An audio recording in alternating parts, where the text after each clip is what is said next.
अस्सलाम वालेकुम। आज की मेरी कहानी का उन्वान है एहसान ना जताएं। एक दिन मुल्ला नसीरुद्दीन अपने गांव से दूसरे गांव जहां उनका दफ्तर था जा रहे थे और रास्ते में जो उनका सफ़र था वो दरिया के किनारे किनारे सड़क से होता था। जिस दिन ये वाक़या पेश आया उस दिन वो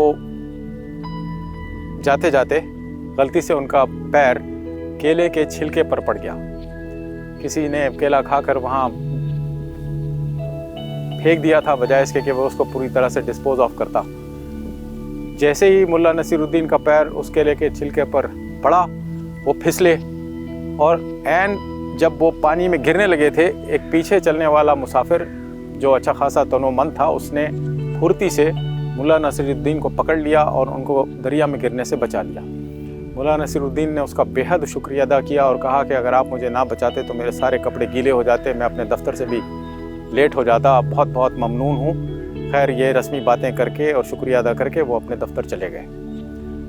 चंद दिन के बाद वो दोबारा उस रास्ते से गुजर रहे थे तो ऐन उस वक्त उस जगह पर जहाँ पर वो छिलका पहले था वहाँ वो नमूदार हो गया आदमी।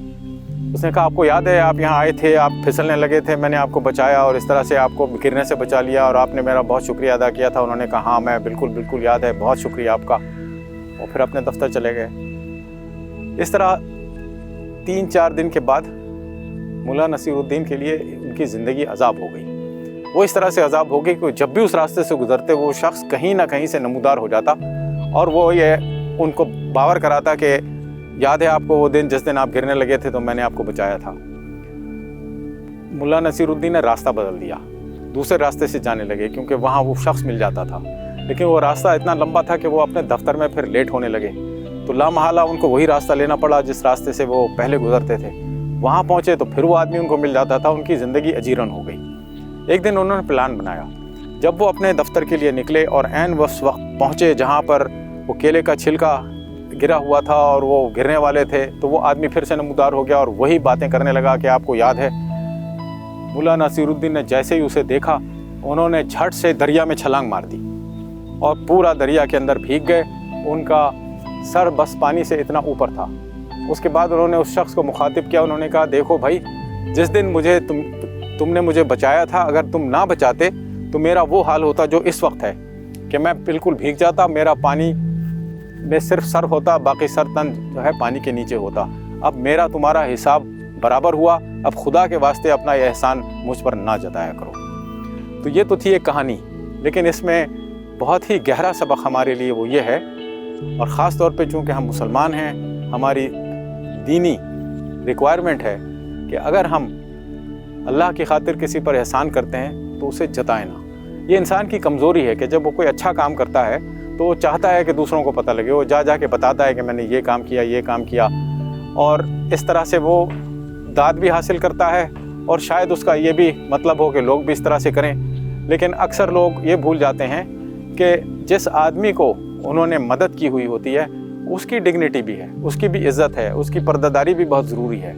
तो हम लोग बेख्याली में जब किसी पे एहसान जताते हैं तो हम कुछ लघु से काम ले लेते हैं। हमें चाहिए कि अगर हम एहसान करें किसी पर तो बिल्कुल उसको फरामोश कर दें, एहसान ना जताएं। तुर्की में बहुत अच्छी आदत है।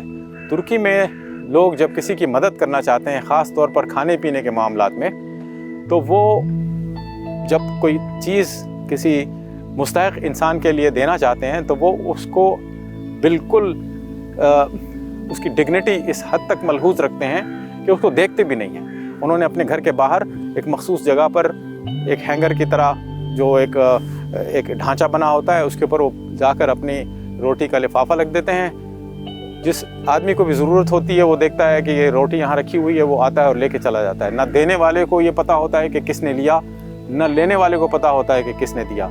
ये एक बहुत अच्छी आदत है।